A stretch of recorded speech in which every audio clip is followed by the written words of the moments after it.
Good morning.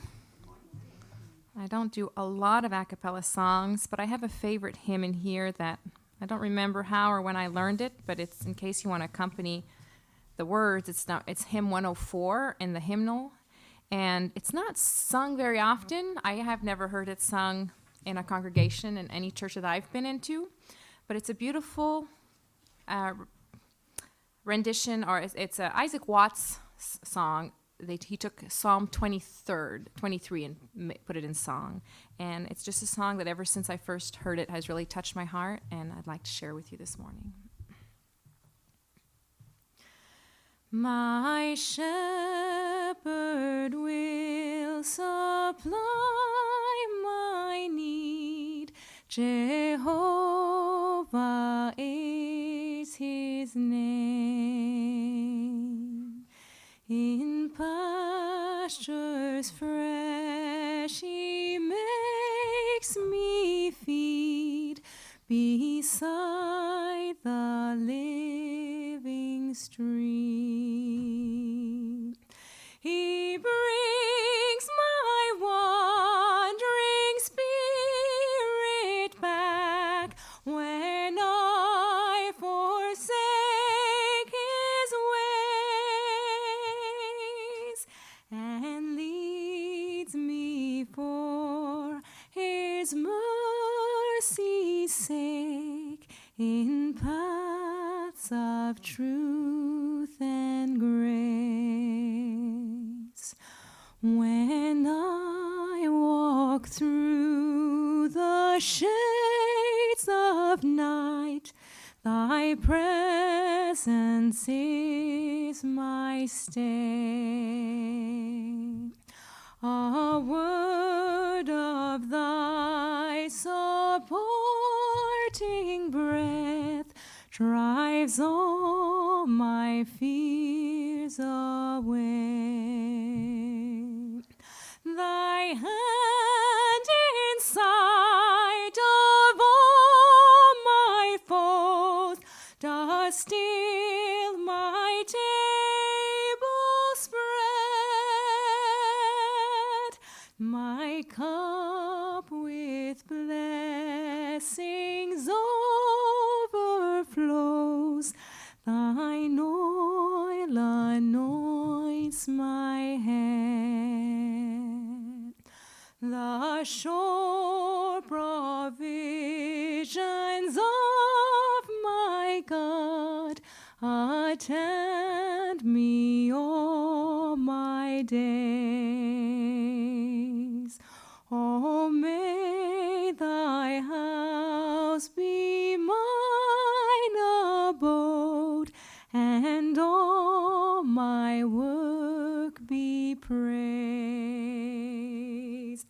There would I find a settled rest, while others go and come.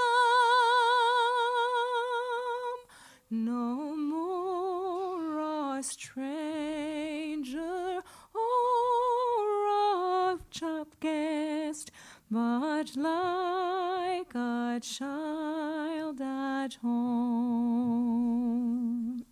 There would I find a settled rest, while others go and come.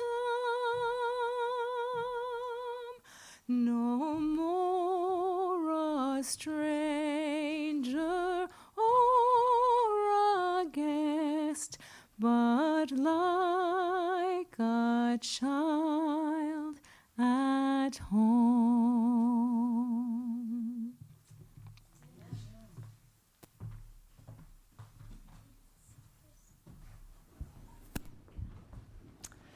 Well, good morning, and thank you for the card. Those of you that put that together. I actually didn't realize that this was Pastor Appreciation Month. I heard about that at Chapel Oaks a few days ago, so thank you. That's very nice. We're going to continue our study in 1 Peter, and I'm looking at probably 2 months. I was organizing our studies, and I think it's going to be about 2 months of studying 1 Peter. And you've probably picked up on the fact that, my love in ministry, my passion is just studying the Bible and teaching, more than preaching. I love to teach, and I love to take books of the Bible and help people understand what the main theme or themes are. That's what I love to do. And I find that that's one of the most effective ways to understand God's message for us, is to understand the original intent of the inspired writers that wrote the books of the Bible. So that's why instead of taking one topic, we're taking one book and studying it for several weeks. So now we're in 1 Peter, and I'm going to just start by reviewing a little bit in case you were not here or didn't listen to last week's sermon. One of the first things that we like to understand when we study a letter, 1 Peter is a letter to several churches, several groups of Christians in Asia Minor in the first century. We want to understand better who these people were. What kind of audience did Peter have in mind when he wrote this letter? So we look at several passages in the letter that give us clues about these people. And in the very first verse of the book, in the letter, in the very first verse, Peter identifies the audience, the region where these people lived. He talks about believers in Jesus who lived in the provinces of Pontus, Galatia, Cappadocia, Asia, and Bithynia, which is part of modern-day Turkey. This was Asia Minor. This was part of the Roman Empire in the first century. And there were Christian groups, people that were scattered throughout the Roman Empire that came to believe in Jesus through the ministry of Paul and other missionaries. Now, Peter uses other words, terminology to describe these people that give us some clue as to who they were and what they were experiencing. Peter uses the word elect, that means chosen, exiles, and that's emphasizing the fact that these people, they were displaced, at least in a figurative sense. This was language that was very common in a Jewish context, because the Jews, they were exiles during the Babylonian captivity.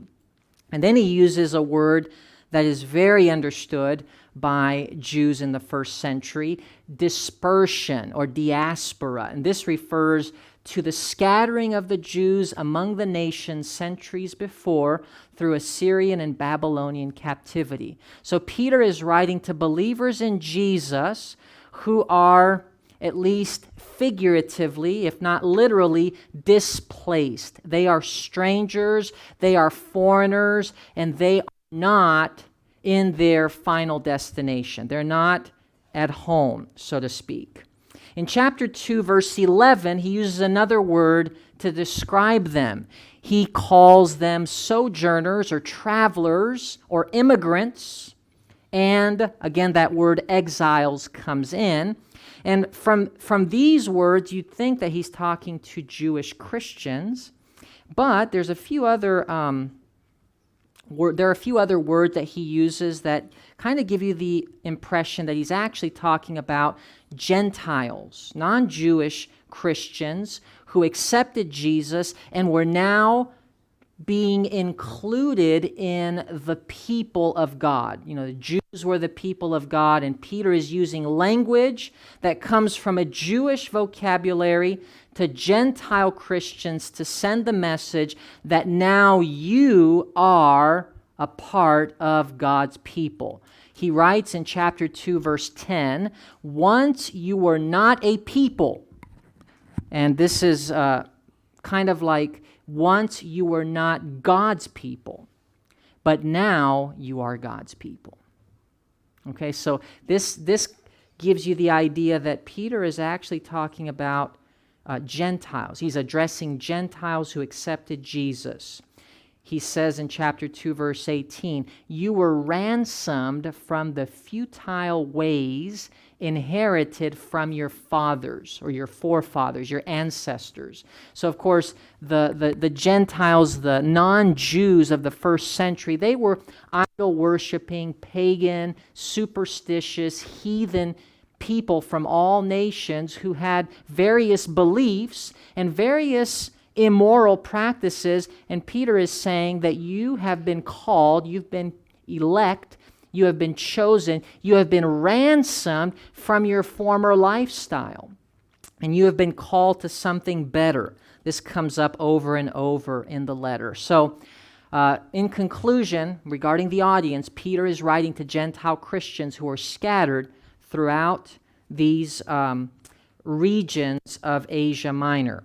And these places are mentioned in the book of Acts when it describes how the gospel first came to these places.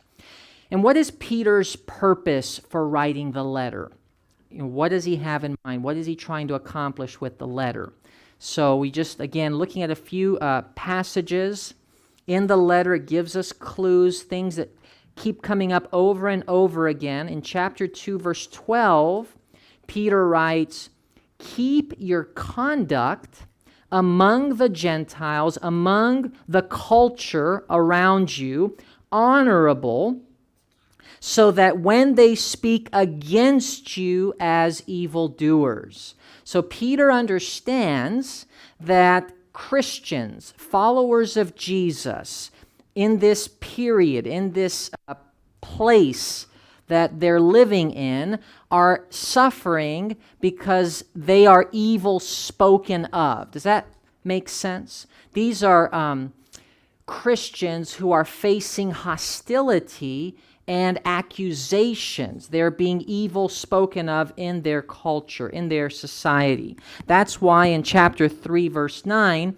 he says, "Do not repay evil for evil." And a strong message that comes out in Peter's letter is that nonviolent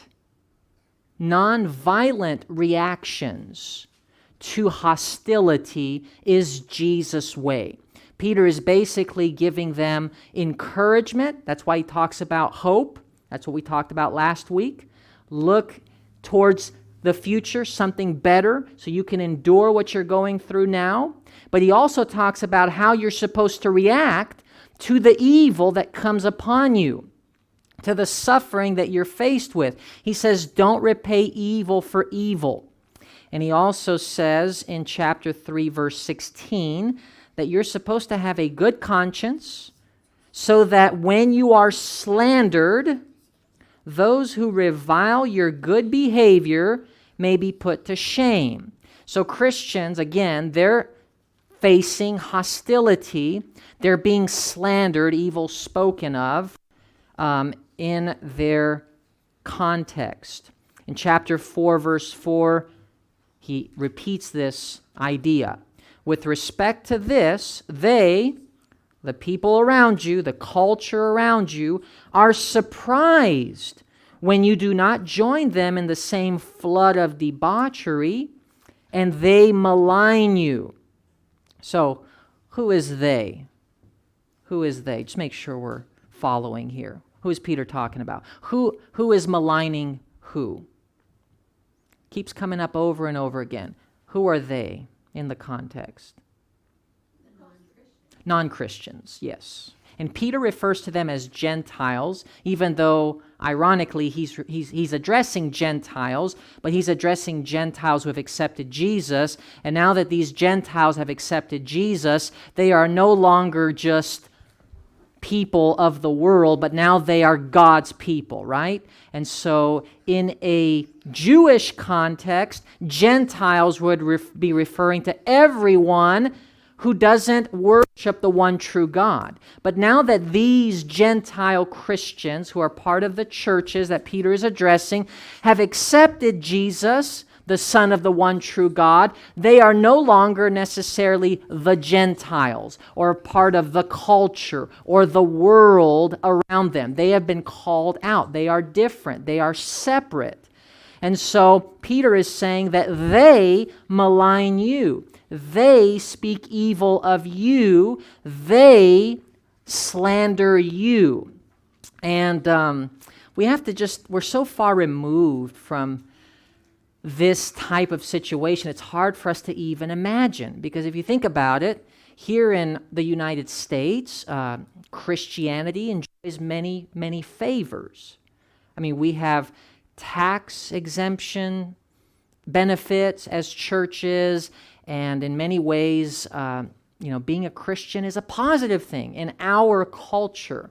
But back in the first century, to be a Jew, to worship only one God, the one true God, to believe in Jesus, a resurrected but crucified Messiah, was very strange and very countercultural and in many ways inconvenient for society. They didn't have respect or regard for the emperor the way they should, or the way normally the emperor would be revered in society. And they didn't practice all of the debauchery, as Peter refers to it here, as society at large. So they were just so radically different that it did make them stand out in the culture. Today, perhaps we don't stand out in our culture very much, other than the fact that we go to church once a week. But other than that, our lifestyle probably in many ways resembles that of the greater culture, right? Most of us are faithfully watching the Kansas City Chiefs on Sunday, or we are faithfully doing the things that everyone else does, right? We do Thanksgiving, we do Christmas, and we are integrated. We are very much into our culture. But the Christians of the first century, they were radically countercultural, okay? And so it's hard for us to appreciate that, and that's what Peter's addressing here. Chapter 4, verse 19, "Therefore let those who suffer according to God's will entrust their souls to a faithful Creator while doing good." So in summary, Peter is writing to Christians who came from a Gentile pagan background. They've accepted Jesus, and now they are suffering in their home, in their work, and in culture at large as a result of the choices they have made. They are maligned, they are evil spoken of, they are misrepresented, their motives are maligned, and they are, the best word that Peter can use to summarize all of this is suffering. So that is the theme that comes up over and over and over in Peter's letter. It's the topic of suffering. And so last week, for example, we talked about suffering. The first few verses in the very introduction of his letter, Peter talks about suffering. He says that we have hope in an inheritance that is based on what Jesus has accomplished for us. And because of this hope, when we suffer, we can, does anybody remember the word? We can do what? Rejoice. That's 1 Peter chapter 1, verse 6. But everything Peter talks about in this letter is in the context of suffering. Okay? Christians are resident aliens in society. This is Peter's understanding as he's writing. Jesus' followers are resident aliens in society. Not necessarily because they have been physically and literally displaced like the Jews during the time of Babylon, but because of their decision to follow Jesus, they find themselves out of place in society. They are a distinct class who suffered from the accompanying tensions of not belonging to the culture. Not belonging to the culture.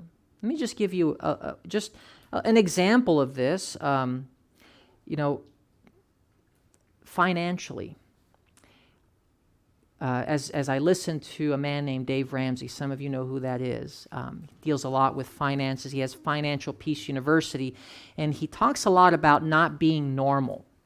And all that Dave Ramsey is doing is he is taking biblical principles about not being enslaved by debt and practicing discipline and self-control now so that later you can reap the benefits in your life, so you don't overspend, you live within a budget, things that the Bible talks about. Well, maybe 3 or 4 generations ago, these are things that were just commonly practiced by people.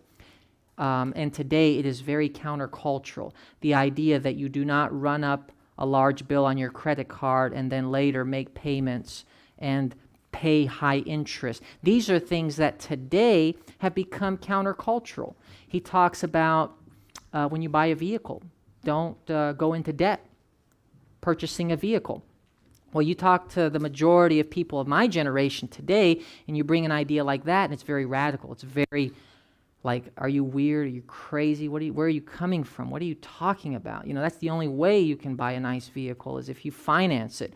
And I will admit, I made that mistake as a young, 30-something-year-old, made that mistake. And I was just going along with the culture. And we'd be amazed if we looked at our financial lives and we looked at the way we treat our bodies and the way we use our time, that we are very much in harmony with our culture. And in most cases, our culture, what is considered normal, even though we have normalized them, they are very counterintuitive and very contradictory to the principles of Jesus. If we really study Jesus and what he taught, and we look at how our culture thinks and behaves, there's a diametrical difference, okay? They're diametrically opposed. So even though we could say that our culture has come a long way and we no longer have slavery, like in the first century there was slavery, and we treat women so much better than in the first century. And yes, we have come so far, and yet there, in some areas, perhaps our culture has gone backwards. And so we need to think about that. Themes in 1 Peter. So, the major theme, the one true theme, in my opinion, if you want to just summarize it in one word, it's suffering. If you want a good book in the Bible that addresses the topic of suffering, it would be 1 Peter. But within that topic, within that theme of suffering, you have 5 themes that emerge, in my opinion. And one is relating to society. And the reason why suffering and relating to society are so connected is because the suffering of Peter's audience is not related to cancer, although certainly some may have died of sickness. It wasn't related to a child who was misbehaving, although certainly there must have been some of that. It wasn't related to financial difficulties, although I'm sure most of the Christians that Peter was writing to were dealing with financial stress. But the suffering that Peter is addressing in 1 Peter has to do with hostility that is coming upon them from the culture. It is persecution. In some cases, even death for their faith. Okay? So we can't really relate to that. So when we read Peter's letter and we see the word suffering, we think of cancer, we think of bankruptcy, we think of not getting along with our children, or we think of, difficulties at work with our boss. And all of that may be true, and they may apply, but the suffering that Peter is addressing has to do with society and how they are being treated by the greater society. And so a major theme that comes out in Peter, in his letter, is how do we as Christians relate to the persecution that is coming to us from these people? So he writes to slaves, and he talks about how slaves should respond to the persecution of their unbelieving masters. He addresses wives, spouses, especially wives. And he tells wives in chapter 3, verse 1, how wives are supposed to respond to an unbelieving husband who may even be speaking evil or mocking or even trying to force them not to practice their religion. So there's hostility from the slave owner and from the spouse who is unbelieving and from government entities. And so Peter is going to address several aspects of relating to those who are being hostile to us as Christians. So again, the world is vastly different and the circumstances have changed, but we can definitely draw some principles. Like I said, suffering is the main theme that comes up over and over in this letter. But Peter also addresses the topic of holiness. And that's what we're going to talk about today. Holiness, Christian conduct. How are we supposed to live? Which, of course, has everything to do with relating to society.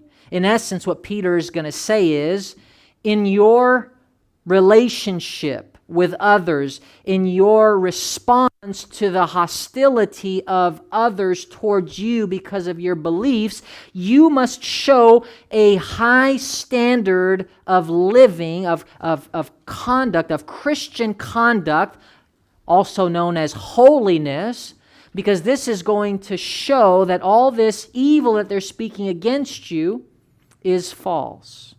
They accuse you falsely, and they say that your religion is a danger to society, and you're going to prove by your Christian lifestyle and the principles upon which your life is established that far from being a danger or a disruption to society, you are a blessing to society.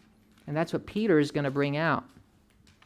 And as we talked about last week, another important topic that comes up, it's a subtopic, but it's in the context of suffering, hope based on the resurrection of Jesus. It is because of our hope based on the resurrection of Jesus that when we suffer because of the hostility brought against us from the culture around us, that we can actually have a good Christian response that will put to silence the accusations of evildoers. That's what Peter is saying. If it wasn't for the hope of an inheritance which is in heaven, stored for us because of what Jesus has accomplished for us, it is because of this hope that when we suffer, we can rejoice. And that rejoicing is a witness that speaks in favor of who we believe in and what we are.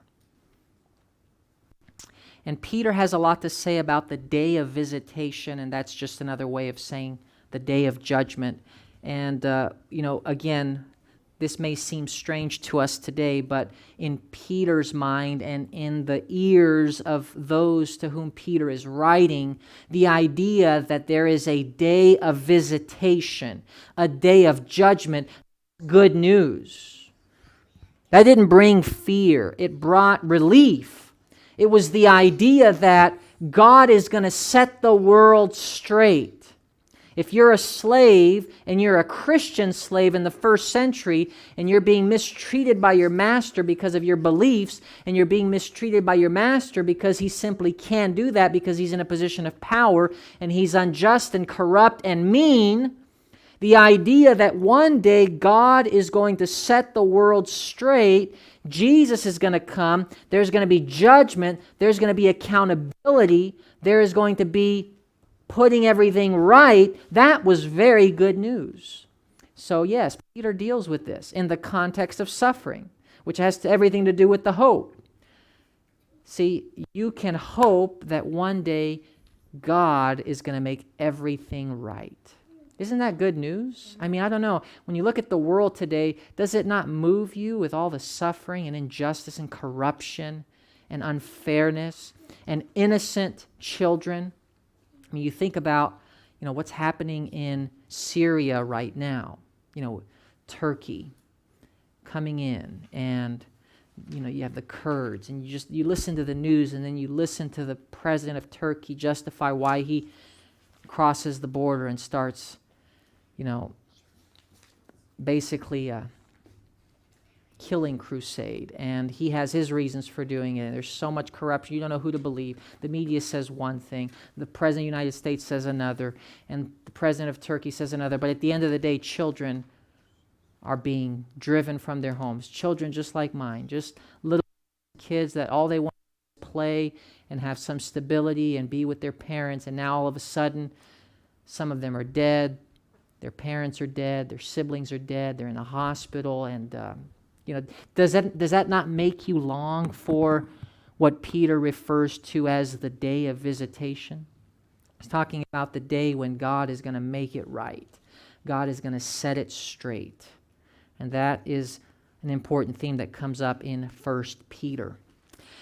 So we're in 1 Peter chapter 1, and the first 2 verses of the letter is just a greeting. He's explaining who he is and to whom he is writing. And then he gets into this hymn of thanksgiving, which has so much that has to do with the letter at large.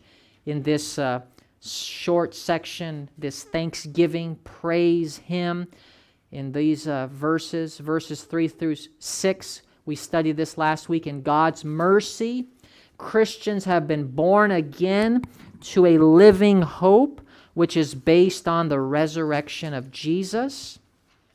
And in this hope, they rejoice, though now, for a season, they are called to suffer.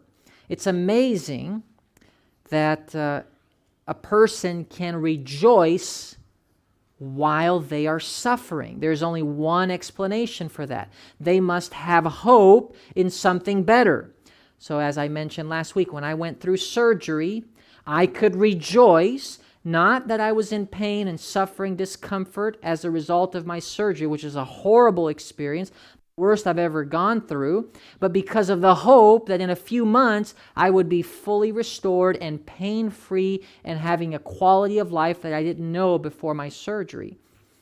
And so there is only one way that an individual can rejoice while suffering. It's not because of the suffering, but while they are suffering, they rejoice because there is hope in something better. And that something better is what Peter refers to in verses 3 and 4, an inheritance kept in heaven for you who are kept through faith unto a salvation that will be revealed later. And we're not going to get into this. There's a very interesting verses 10 through 12, an interesting statement Peter makes about angels and what the prophets envisioned, which they didn't even understand, and they were speaking to us, Peter says, and to those of you who have heard the gospel. And this is referring to this hope and what Jesus was going to accomplish in the salvation of humanity. And he makes this amazing statement that these are things that angels desire to understand. So this is a theme in itself. Peter doesn't elaborate on it. There are scattered portions in the Bible that give us this picture that there is something greater than ourselves and in our world. There is a cosmic dimension that goes beyond those who are intelligent beings in this world. There is a universe, an onlooking universe that pays attention to what is going on in our planet. So, chapter 1, verses 13 to 25 will summarize as a call to holiness, and that's what our sermon today is about. And what we may do is just barely scratch the surface. Last week we talked about rejoicing in suffering. As I said, Peter's point was that in this hope you rejoice, though now for a little while you are called to suffer. Why rejoice? God has caused us to be born again to a living hope, hope in an inheritance that is imperishable, undefiled, and unfading, an inheritance for those who are kept by God's power through faith. Now, a call to holiness. We go to chapter 1, verse 13. That was just an introduction, okay? And I have 2 minutes left. to finish. 1 Peter chapter 1, verse 13. See, the introduction needs a summary, right? That's in teaching, that's what you do, right? You have to summarize what you covered in the previous lesson. So that's where I prefer teaching than preaching. And in teaching, you have a whole hour, right?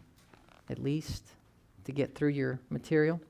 But here we have 30 minutes. So I'm going to go over just a few minutes. Chapter 1, verse 13. It's actually, the whole section is to verse 25, but we're going to summarize it with these words, a call to holiness. And I don't know what you think about when you think of holiness, but the word is very simple. It means different, okay? And here is an important distinction that we need to make. The word holiness means different. It doesn't mean distant, okay? Different, not distant. The Jews of the first century, they had come to understand the word holiness to mean distant. So they built walls, not literally, but figuratively, walls that separated them. And so they were as distant and aloof from society as possible. And Peter's letter is not calling for distance. It's not calling for isolation from society. It's not calling for distance. Let me give you an example. To the slave in chapter 2, he doesn't say, run away. Those of you that are slaves and are Christians and have unbelieving masters, even though they may be treating you badly, Peter never says you need to find a way to escape. He says you need to find a way to live peaceably with your slave owner, with your master. And then to the unbelieving, to the believing wife who is married to the unbelieving husband in chapter 3, Peter never says you need to get a divorce because you're unequally yoked. He never says that. But he does say that you need to be different. And this difference may for a time appear to cause hostility and friction, but he says that by your conduct, by your holy conduct, you may find yourself winning your husband without even speaking to him about your religion. So Peter, in his call to holiness, it is not this pious, move away, retire from society, be like one of the monks or friars of the Middle Ages where you just isolate yourself, or the Essenes of the first century. Not at all. It is a call to live within your culture, interact with the people of your world, and yet be different. The word holiness means different, not distant. Chapter 1, verse 13, Peter says, therefore, and depending on your translation, you're going to have different renderings here, but chapter 1, verse 13, Peter says, therefore, preparing your minds for action. That's the English Standard Version, but in the King James Version, you're going to find a more literal translation of what the Greek actually says, and yet the literal translation is going to kind of make it almost incomprehensible, so we're going to have to unpack it. Wherefore, gird up the loins of your mind. What does that mean? Be sober. We can probably relate to that because we use that word in our world today, right? What does it mean to be sober? What's the opposite of being sober? Drunk. With alcohol, right? That's what we think of when we think of sober. But what does it mean to gird up the loins of your mind? And if you keep reading, you're going to find that this all has to do with holiness. It all has to do with being different. And not distant, but different. What does it mean to gird up the loins of your mind, to be sober? And of course, hope to the end of the grace that is to be brought unto you at the revelation of Jesus Christ. So that last part about hope to the end, that's just reiterating what he had just said, right? As Christians, even though we're suffering, because of the hope, we can rejoice now. But as we are living in this world now, Peter says, it's not a passive, we're just here waiting for Jesus to come, and we're just hoping that time will pass. No, actually, you're supposed to be active. Gird up the loins of your mind and be sober. So this, if a first century reader of Peter's words would think about Jewish clothing, and girding up the loins would kind of be like a call to action. That's why my English Standard Version says, preparing your minds for action. Now, the English Standard Version is not translating the actual words. It is interpreting for me what Peter's intent was, okay? But the actual Greek is translated better in the King James, where it says, gird up your loins. And that simply means, the loins, the waist, you bring up your clothes to the waist, you tie it around your belt so that you are ready for action. If you think about someone that's going to go and run or go into war, they have to gird up their loins. And so 1 Peter 1:13, preparing your minds for action, a little different. But where does this come from? Where does this idea come from? If you go back to Exodus chapter 12, verse 11, the children of Israel are in Egypt, and they are about to leave Egypt. This is the night that they were to leave, and they are going to eat the Passover meal, and then they are going to flee Egypt. And what does Moses say? Thus shall you eat it with your loins girded, your shoes on your feet, and your staff in your hand, right? So it's easy to miss this, but you have Peter talking about girding up your loins. You're exiles, right? That's how he begins the letter. You are sojourners. You are God's people, and you have been called, and you are exiles. You are pilgrims in this world. Now gird up your loins. This brings us back to the Exodus. And then in chapter 1, verses 14 and 15, he says, you are called to be holy as God is holy. And what passage of the Old Testament is he quoting? Leviticus chapter 19. Oh, I wish we had time to just look at these in more detail. In the English Standard Version of Exodus 12:11, it just says, in this manner you shall eat it with your belt fastened. Okay? That a 21st century reader can understand that. Fasten your belt, and you get your sandals on your feet and your staff in your hand. But in the light of his pilgrim theme, Peter seems to be alluding to the Exodus story, where those eating the first Passover were to be prepared for travel. And then Jesus in Luke 12:35 takes up this language also, and he says, this is the King James Version, let your loins, that's your waist, okay? In the New King James, the translators use the word waist, the waist. Let your loins be girded about and your lights burning. Okay, this is in the context of living in anticipation for the coming of Jesus. And then the English Standard Version of the same passage, Luke 12:35, stay dressed for action and keep your lamps burning. And we're just going to move on from there. There's more we could say, but we're running out of time. But what does he mean by sober? He says we need to be sober. Is he talking about avoiding alcoholic beverages? Be sober. Don't get drunk. Peter uses this word nepho 3 times. And notice how he uses it each time. 1 Peter 4:7. The end of all things is at hand. Therefore be self-controlled and sober-minded. 1 Peter chapter 5, verse 8. Be sober or sober-minded. Nepho. Be watchful. Your adversary, the devil, prowls around like a roaring lion, seeking someone to devour.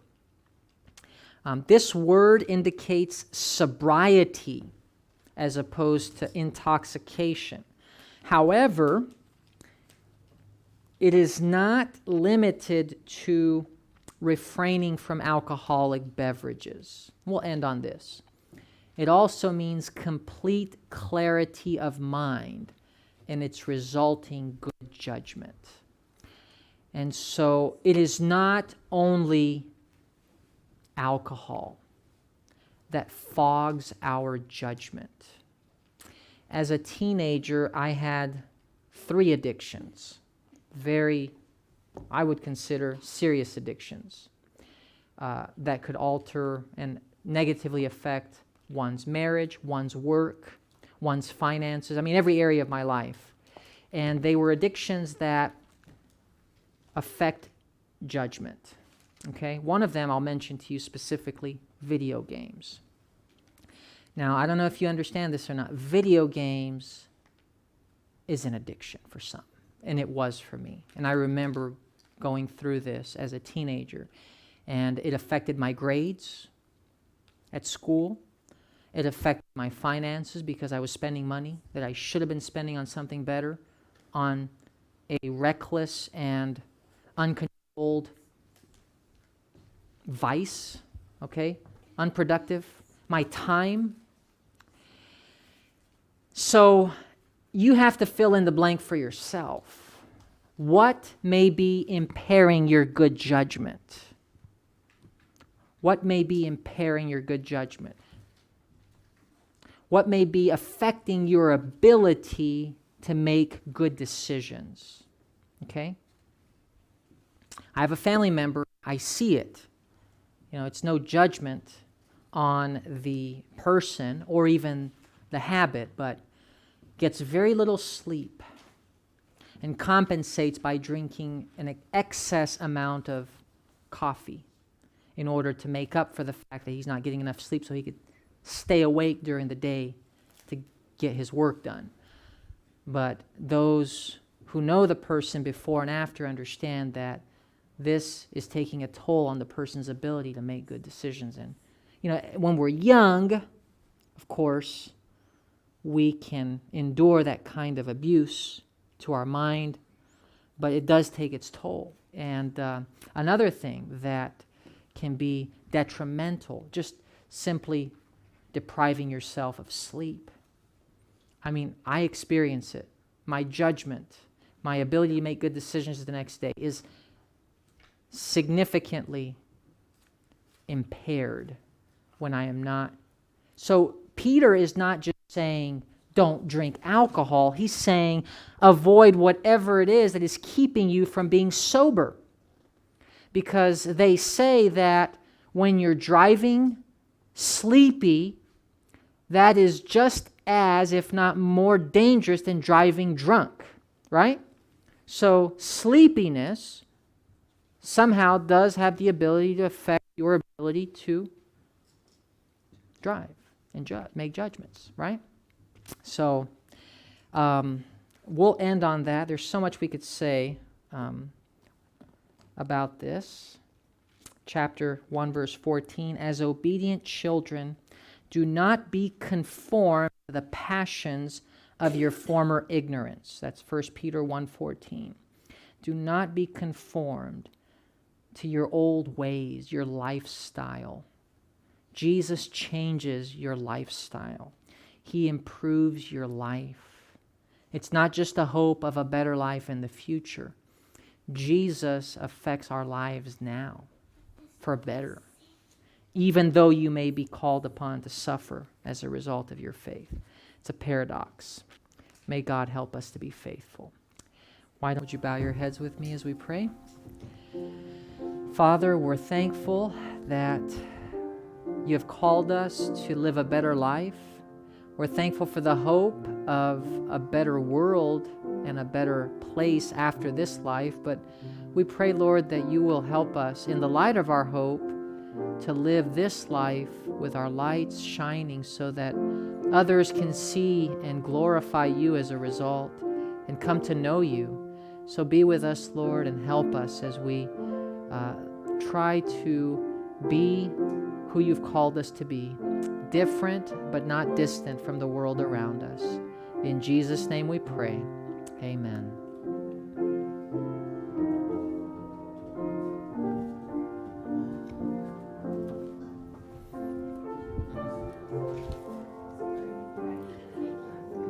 job, buddy.